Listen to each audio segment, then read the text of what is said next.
Voting in national elections goes back hundreds of years in the United Kingdom. Over the centuries, more and more people have been given the right to vote, empowering the working classes, women, eventually all over 18s. Now, the government plans to lower the voting age to 16-year-olds, which would give nearly 1.5 million teenagers the right to vote. If successful, it'll mean British teenagers could cast their first vote before they're old enough to learn to drive, earn the full minimum wage, or even buy fireworks. Our reporter, Ellen Morgan, looks at what this could mean. 16 and 17-year-olds will be able to vote at the next general election. That's the government's promise. It's the UK's most significant election reform since 1969, when the voting age was lowered from 21 to 18. Labour had already made the promise in its manifesto. The Prime Minister argues that if 16 and 17-year-olds are old enough to work and pay taxes, then they should also have a say in how the country is run. Truth is, young people deserve to have a stake and to have a say in the future of our democracy. Young people can vote for any party they like. Historically, under 25s have overwhelmingly voted for Labour. That's why other political parties fear they'll miss out on an extra 1.5 million votes. But with the Green Party, Liberal Democrats and Reform UK chipping away at Labour's youth vote, there isn't yet a party that's entirely won over this generation. So by the time the next general election comes around, you'll be allowed to vote. Are you excited about that? Oh, no. How old are you? 17. If you had to vote today, do you know which party you'd vote for? Personally, not really. I'd still vote for Labour, pretty much. No idea. I don't really know, to be honest, yeah. Have any of the parties got you, like Labour, Conservatives, Reform, Lib Dem? I think Labour because they've won previously in the past, yeah. The move has precedent in the UK, where 16-year-olds can vote in Wales and Scotland for their own parliaments, but not the UK's general election. That's similar to Belgium, Germany and Malta, where 16-year-olds can vote for members of the European Parliament, but not their national leaders. The UK will be joining Austria, Argentina, Brazil and Ecuador as the only other countries whose voting age is under 18. The really important thing to remember is that we're talking about a relatively small group of the electorate. 16, 17-year-olds will make up around about 2.8% of the electorate next time around. And so they will all have to vote, and they'll all have to vote in the same way for it to have really any kind of meaningful difference. The UK's next general election must take place before August 2029, meaning today's 12-year-olds will be eligible to vote. Their lives? Defined by the pandemic, disruption to their education and social lives, as well as the rising cost of living. This isn't just an extra box to tick on election day. It's a new generation that's ready to make its mark. Well, let's hear from two people of that generation now. I'm joined by Johan Prinsloo from Young Liberals and Joshua Spivey from Young Conservatives, both 17 years old. Johan, Joshua, welcome. Johan, let me ask you, what does it mean to you that 17-year-olds are going to get the vote? It does mean a lot to me. Around about the general election last year, I did campaign personally a lot in the leading up to that with the local elections that obviously came a few months prior. And personally, I'm very happy that it's gone through. Well, it's still to get through, but it sounds like it's going to get through. Looks like it. Joshua, what does it mean to you that the vote is going to come in for 16 and 17-year-olds? Well, in principle, it is a good idea. It's always nice to have other people to get the vote, and it's always good for people to have a political say. However, the age of majority is really, really blurred in the UK, and there's not a clear line of where you are an adult. And if there's not a clear line of where you're an adult, why should you get the vote before you are an adult? Joshua's gone straight to it here. The last time voting was introduced for 18-year-olds, it was about a change of the majority, i.e. when you become an adult. There's some contradictions here, aren't they? 16-year-olds might be able to vote, but they can't go and watch certain films, for example. I'd then highlight the things that 16 and 17-year-olds can do. In the UK, we allow 16 and 17-year-olds, if I wanted to, instead of my A-levels, I could go out and get a job and then pay taxes. I could go join the armed forces. You couldn't fight, though, could you? I couldn't fight, but I could enlist in the armed forces. And I personally believe that if we can trust people to become working people in the United Kingdom from the age of 16, there's no reason why they shouldn't have a say in how the economy they contribute to runs. But we're not trusting them to do everything, are we, Joshua? There are a number of things that you can't do, including you might be able to vote for a councillor, but you couldn't actually be one. I myself was looking to stand for councillor in my local ward. I'm very passionate about my local ward and really wanted to represent them, yet I still couldn't stand for it. And how could I not be able to stand for councillor, yet I could get a vote and decide the future of our country? There's no way that is fair. There are people now who are 12, 13 years old who will probably be voting come the general election. You'll be well over 18. But tell us now, what are the issues that matter to you as a 17-year-old? Well, obviously a big thing that's going to come into play is the world of work. It's going to be, obviously there are many problems with housing. I know a lot of people in the Young Liberals who are in their 20s, early 20s, who are struggling to find a house. And as someone who, in the next general election, will be voting for a party who will look to secure my housing, I personally would want a party that's looking great into that. And naturally, as someone who will be an adult by the next election, I also care about a lot of other things. Of course, people want housing. You mentioned that you are looking for housing, but you also consistently mention the word adults. What is an adult? Well, I'd consider an adult obviously someone who's 18, but we don't have to classify that only adults should be able to vote. This country is proving that 16 and 17-year-olds have the capacity to be able to vote. Let's look at Scotland and Wales, for example. They've allowed people, 16 and 17-year-olds, to vote. And they have constantly produced results. The University of Edinburgh and the University of Sheffield did a study. And through the Scottish parliamentary elections, they showed that people who get the vote at 16 and 17 go on to keep on voting. Around about the mid-20s, there's usually a drop-off in turnout, but that doesn't happen if you let them vote at 16 and 17. You mentioned the Senedd elections in Wales, where they did introduce voting for 16-year-olds. But there were very few of them who went out to vote. And in fact, in a recent poll, it found that 20% of 16 and 17-year-olds said they would definitely vote. Only 20%. Is actually just giving people the vote really going to drive greater voter engagement with results like that? Well, you could look at that as only 20% of people are definitely going to vote, but then you could look at that at only 20% of people who want to vote, who, at least I would believe, have an understanding of the parties and would be able to make an informed decision, are being stopped from having the vote, would be stopped from having the vote if it wasn't votes at 16 or 17. And personally, I also believe that if we are going to introduce a policy like votes at 16 or 17, it should come with other things like political education. That is something that Liberal Democrats truly believe in. OK, before we go into that, Joshua, the fact that voter turnout is very low amongst 16, 17-year-olds, what do you think that says about 16 and 17-year-olds' political engagement? Are they engaged? Johan is right when he mentions that there should be political education for 16 and 17 years old. And unfortunately, there's not that political education that is there. A lot of people have one matter which they will look towards and then completely ignore other factors in politics. So you're talking about educating people in the civic process in schools.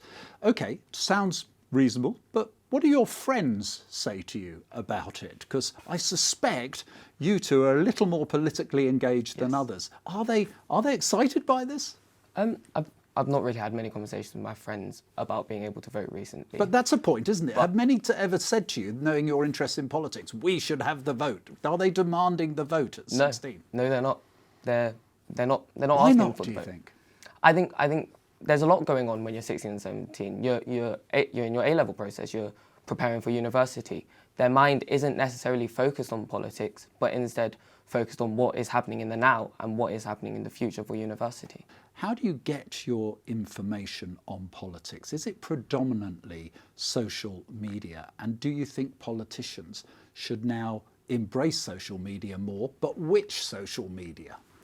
I don't think there's particularly one social media to embrace. Nigel Farage of the Reform Party, yes. He's storming on TikTok apparently, but no other politicians are. Is that a good thing, regardless of what you think of his politics? We also see Conservatives doing rather well. Jenrick has been doing Instagram videos. Robert Jenrick, Shadow Community Secretary, has been doing Instagram videos which have been blowing up, as you would say on Instagram. Would you? You see, I didn't know that. What about social media? Are politicians ambitious enough on it? And is that how you get your information? Well, I'm a bit more traditional in the fact that I look at traditional news, which I know most young people wouldn't. But I think at the end of the day, that is one of the benefits we could get from this policy, that politicians would look more at social media as a vehicle to push themselves, that this would realign politics to focus more towards young people. Because at the end of the day, that's what we want, and what I believe to be one of the symptoms of low turnout in younger years. Because parties aren't offering a good package to young people to the point where they just wait till the next election when it actually affects them. I'm hoping personally, and I'm very sure the Lib Dems will join me in saying that we want this to almost spark a realignment towards the youth in politics, for them to start focusing more on issues like education. This has been a great point, but that should also, as we've agreed here, political education should also come with that. Thank you both for joining me here on Westminster Watch. Thanks to Joshua and Johan from the Young Liberals and the Young Conservatives. Time to hear from a politician. Welcome to Barry Gardiner, Labour MP for Brent West. Welcome to the show, Barry. Pleasure. We had two youngsters, very engaged politically. We've spoken to them. Why do you not support the idea they should have the vote? Well, look, I'm thrilled that young people are interested in politics. I see some of the campaigns that they run, and it's fantastic. It doesn't matter whether they're campaigns on the environment, whatever it's about, get them engaged, get them doing stuff. I think that's great, and I really applaud that. But look, let's just talk consistency here. You can't in this country get a tattoo unless you're 18. You can't sign a contract unless you're 18. You can't serve on a jury unless you're 18. Absolutely correct about what age of majority is at 18. But this was in your own Labour manifesto. So was your manifesto wrong not to be more explicit? Or do you have a sense of concern you're going against your manifesto? You've been a politician. You know very well that you stand on a manifesto. It's the whole shooting match of what the government, if we get a government of our particular party, is going to do. Very, very few of us as politicians will agree with every single clause of the manifesto. This is one of the things that I disagree with the government on. I don't see it as a huge issue of principle, and I accept that we were elected on that manifesto commitment. It doesn't mean I have to agree with it, and I think there is a case that needs to be made within government about this, because I think people will look at this and think, well, it doesn't seem to me to make sense. Well, your own leader, the Prime Minister, leader of your party, Keir Starmer, he used the example of if someone can work and pay tax, they should have the vote. You can work and pay tax at the age of 5. So I think that argument just doesn't stand up. Child actors, they work, they pay tax. There are very severe constraints on the hours they can work and so on, but child actors work and they pay tax if they're earning enough. So I'm afraid that just doesn't cut it for me. We know what we have decided, and it's not just us in this country, let's face it. Internationally, 18 is regarded as the age of majority, the age of responsibility. I mean, I should add, some countries do have voting at 16. Brazil, for example, Scotland. is one of them. Scotland, but not in a general election. Indeed, not in a general. Will it change your campaigning having to pitch to 16 to 17-year-olds? No, I don't think it will, because that would imply that my campaigning was not about the policies that I believe in, but rather the things that I thought would most appeal to a particular electorate. Now, there are other factors here, I think, that it would be sensible to address, and that is the likelihood, the propensity of younger people to vote. We actually know that although there are some young people who are very politically engaged and follow campaigns, are deeply concerned about the world, about climate change, about international affairs, about the war in Gaza, all of these things, and rightly so, great that they are. But their propensity to go out and vote, even from the age of 18... But don't you have a responsibility to actually engage and get these people voting? Will you do that, for example, by more social media and things like this? I already try and get young people in my area engaged in politics. I do that by going into the schools. I do that by talking to sixth forms, by talking to their politics classes, by taking school assemblies. And I always really encourage people to get politically engaged. So I don't think it'll change the way I operate with younger people a great deal. Given the current unpopularity of the government, do you think this smacks a little bit of desperation because the assumption is most young people vote for left-wing parties? I think that would be a very foolish assumption for the party or the Prime Minister to make. The first thing to say is that one should never govern for perceived electoral advantage. You should govern for the advantage of the whole country. But what I also think is that it would be an extremely risky and probably foolish electoral strategy if that's what it were doing. And that's because young people tend to want to rebel against authority. And of course, as the government, you are the authority against whom they might be rebelling. So I don't see it as something that, even if that were the purpose to try and secure electoral advantage, I actually don't think it would necessarily work. Well, we shall see in due course of time. Barry Gardner, Labour Member of Parliament for Brent West, thanks very much for joining us here on Westminster Watch. So let's get some broader perspectives from outside Parliament now. Broadcaster Claire Muldoon is here, along with Alex Cairns, CEO at the Youth Vote UK. So, votes for 16 and 17-year-olds. Ludicrous idea. It's just ridiculous. Shouldn't happen at all.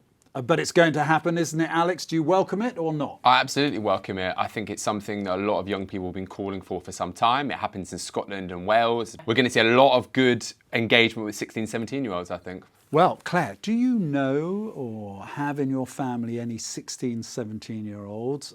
Would you trust them to vote? No, my youngest is now 21 and I wouldn't even trust him to vote.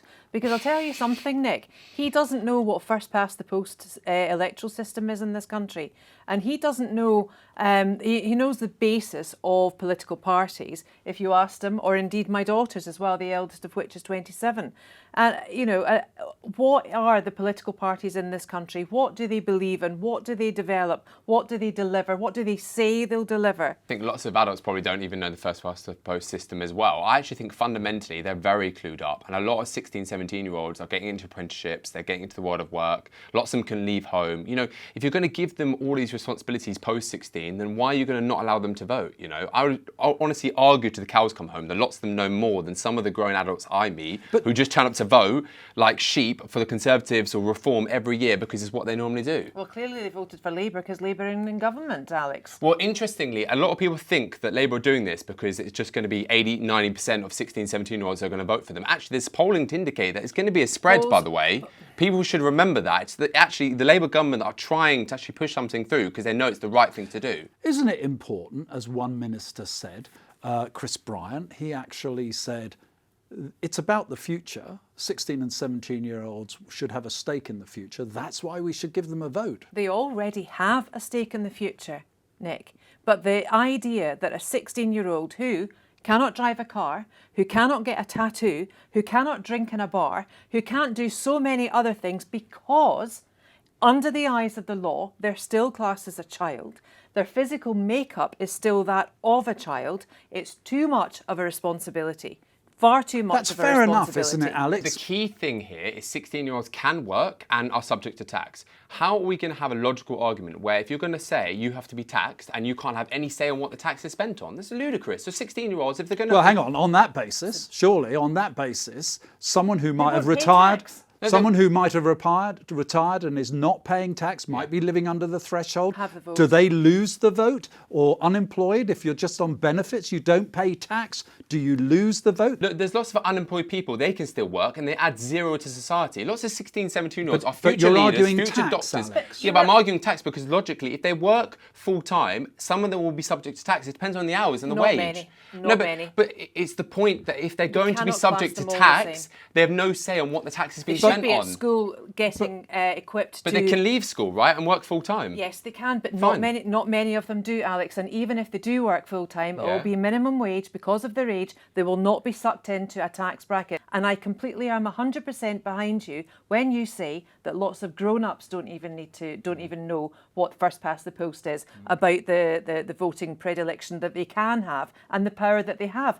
And I think that is down to the fact that people are so sanguine now about the political parties. But that is a reason to start earlier. If No, we get it's get people engaged Nick. at 16, Exactly. they're No, more it's likely not. to stay. Because Exactly. everyone that's been voting now got the vote at 18, and there's a lot of people that just don't vote, are politically homeless. You bring that threshold down further, you're only going to alienate and disengage more people. Alex, just a point on Wales, for example. They've voted in the Senate elections in the first time around 2016. Going to do so again.